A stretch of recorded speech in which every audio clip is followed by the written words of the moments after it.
Halo Creative People, selamat datang kembali di channel ini. Perkenalkan, nama saya Fadel Fatah Asnari dari Sekolah Tinggi Pariwisata NHI Bandung dan Program Studi Manajemen Konvensi dan Event. Sekarang saya akan menjelaskan kepada kalian tentang sedikit dari materi yang saya pelajari, yaitu seminar kit.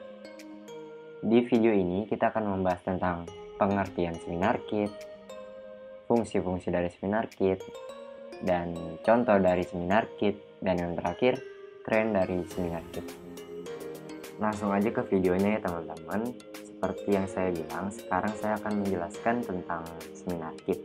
Seminar kit itu terbagi menjadi dua kata. Yang pertama, seminar, dan yang kedua itu kit. Seminar adalah pertemuan untuk membahas suatu masalah yang dilakukan secara ilmiah dan menyampaikan suatu gagasan ataupun sesuatu yang baru kepada para peserta seminar, dan berharap para peserta dapat menukar ilmu dan nantinya dapat dikembangkan lagi untuk menyelesaikan suatu masalah. Yang kedua adalah kit. Kit itu perangkat atau perlengkapan untuk keperluan khusus di dalam suatu aktivitas maupun pekerjaan. Jadi, seminar kit adalah suatu souvenir atau produk yang disatukan atau digabungkan di dalam sebuah paket yang akan diberikan kepada peserta, sponsor, penonton dari kegiatan seminar tersebut. Fungsi seminar kit di sini ada 3 ya teman-teman. Yang pertama sebagai media promosi, yang kedua sebagai ungkapan terima kasih, yang ketiga sebagai sarana fasilitas selama acara berlangsung, supaya acara berlangsung lebih efektif. Kita mempunyai contoh-contoh seminar kit di sini. Yang pertama ada pulpen, yang kedua ada goodie bag, yang ketiga ada ID card, yang keempat ada flash disk, yang kelima ada tumbler, yang keenam ada pin seminar, dan yang ketujuh ada penggantungan, yang ke-8 ada block note, dan yang terakhir dan yang ke-9 adalah sertifikat. Jenis pulpen yang sering digunakan di seminar kit, yang pertama ada pulpen insert paper, kedua ada pulpen metal grafir, dan yang terakhir ada pulpen 3-in-1. Pulpen insert paper ini merupakan pulpen yang sangat banyak diminati oleh perusahaan ataupun komunitas. Hal ini disebabkan karena pulpen ini mempunyai beragam bentuk yang sangat unik. Selain bentuknya yang unik, harga pulpen souvenir ini sangat murah juga, yaitu sekitar Rp1.000 sampai Rp8.000. Sehingga tak heran bila produk satu ini begitu diminati. Banyak perusahaan ataupun komunitas tidak perlu mengeluarkan terlalu banyak biaya untuk mempromosikan perusahaannya. Untuk ragam bentuk dan warna pulpen, promosi sangat banyak, mulai dari pen tali, pen jempol, pen cabe, dan lain-lain. Seperti yang di pojok kiri atas itu adalah pulpen cabe, yang di samping pulpen cabe yaitu pulpen promosi seperti biasa, yang di samping pulpen promosi itu pulpen tali. Maksudnya pulpen tali itu di sebuah tutupnya ada tali yang mengikat pulpen tersebut, dan yang di bawah itu adalah pulpen jempol. Bagaimana cara mengaktifkannya itu memakai jempol seperti ini. Yang kedua itu ada pulpen metal grafir. Jenis pulpen ini adalah salah satu pilihan pulpen yang sangat menawan dari tampilannya. Selain menawan, pulpen ini juga bisa digrafir logo atau tulisan di sebuah badan pulpennya, seperti pulpen insert paper untuk menandakan siapa penyelenggara kegiatan seminar tersebut. Perbedaan dari pulpen metal grafir dengan pulpen insert paper yaitu pulpen ini bermaterialkan logam atau metal dan lebih tahan lama. Berbeda dengan pulpen insert paper yang biasanya terbuat dari bahan baku plastik. Dari pulpen metal grafir ini lebih bagus dibandingkan pulpen insert paper.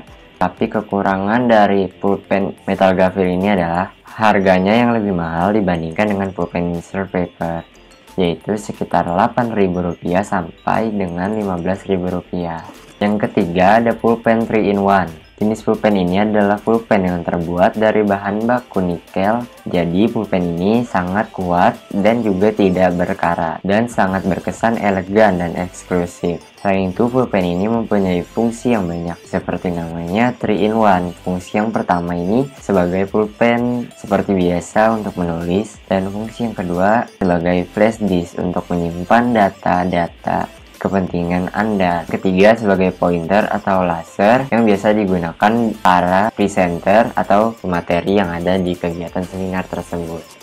Kapasitas flash disk di pulpen ini beragam, mulai dari 4 GB, 8 GB, dan 16 GB. Kekurangan dari pulpen ini yaitu di harganya yang sangat bisa dibilang mahal untuk pulpen, yaitu sekitaran Rp50.000 ke atas, bisa sampai Rp100.000 dan bisa lebih. Oke, kita masuk ke jenis-jenis bahan yang sering digunakan untuk goodie bag. Di sini ada dua jenis bahan yang sering digunakan untuk goodie bag. Yang pertama kain dan yang kedua kertas. Bahan kain sendiri terbagi menjadi tiga, yaitu bahan goodie bag tisu, bahan drill, dan bahan D300 dan D600. Bahan kain yang pertama ada bahan goodie bag tisu. Bahan goodie bag tisu sendiri terbagi menjadi tiga. Yang pertama bahan goodie bag tisu 75 gram. Walaupun bahan tisu, namun bahan yang satu ini sangat populer pada goodie bag. Tidak heran jika banyak goodie bag menggunakan bahan ini. Apalagi bahan ini juga lumayan tebal, sehingga dapat dimodifikasi dengan mudah. Namun, tidak semua barang dapat diangkut pada goodie bag ini, karena bahan ini mudah robek. Selain itu, warna yang tersedia untuk bahan ini juga bervariasi. Jadi kalian dapat memilih warna yang kalian inginkan. Bahan goodie bag tisu yang kedua itu ada bahan goodie bag tisu 50 gram. Bahan yang satu ini juga banyak digunakan pada kegiatan seminar. Walaupun bahan ini lebih tipis dibandingkan dengan bahan goodie bag lainnya. Umumnya bahan ini juga digunakan untuk membungkus tas wanita. Jadi tas wanita yang kalian beli tidak akan mudah kotor maupun rusak. Akan tetapi, apabila Anda ingin membuat goodie bag dari bahan ini, maka tidak akan banyak pilihan warna yang akan kalian dapatkan, yaitu warnanya hitam dan putih saja. Karena bahan ini tipis sekali, maka bahan ini akan sangat sulit jika ingin dimodifikasi. Tingkat kekuatan dari tas ini juga tidak terlalu baik. Yang ketiga, dari bahan goodie bag tisu, yaitu bahan goodie bag tisu 100 gram. Bahan ini biasa disebut bahan yang paling kuat untuk membawa barang bawaan dalam jumlah banyak, karena memiliki tingkat ketebalan yang sangat tebal. Tetapi bahan ini sama layaknya bahan tisu 50 gram, yaitu hanya memiliki warna hitam dan warna putih saja. Yang kedua dari bahan kain adalah bahan goodie bag drill. Bahan yang satu ini juga banyak dilirik untuk dijadikan goodie bag, di mana bahan ini umumnya digunakan pada bahan kemeja, sehingga tidak heran jika kualitasnya lumayan. Selain itu, bahan ini juga memiliki banyak varian warna, sehingga dapat memudahkan Anda untuk memilih warna apa yang Anda inginkan. Akan tetapi, bahan ini lebih kaku. Jadi, apabila Anda ingin membentuk maupun mengkombinasikannya dengan hal lain, akan lebih sulit. Hal ini tidaklah mengherankan, mengingat bahan ini berkualitas sehingga dapat bertahan lebih lama. Yang ketiga dari bahan kain itu ada bahan goodie bag D300. Bahan yang satu ini termasuk golongan premium, di mana bahan ini juga lebih kaku serta tebal. Tidak heran jika bahan ini begitu berkualitas dan juga banyak dilirik. Ditambah lagi juga ketersediaan warnanya yang sangat-sangat variatif, sehingga akan sangat mudah disesuaikan dengan kebutuhan Anda. Bahan ini maka cocok membuat goodie bag dengan bahan ini.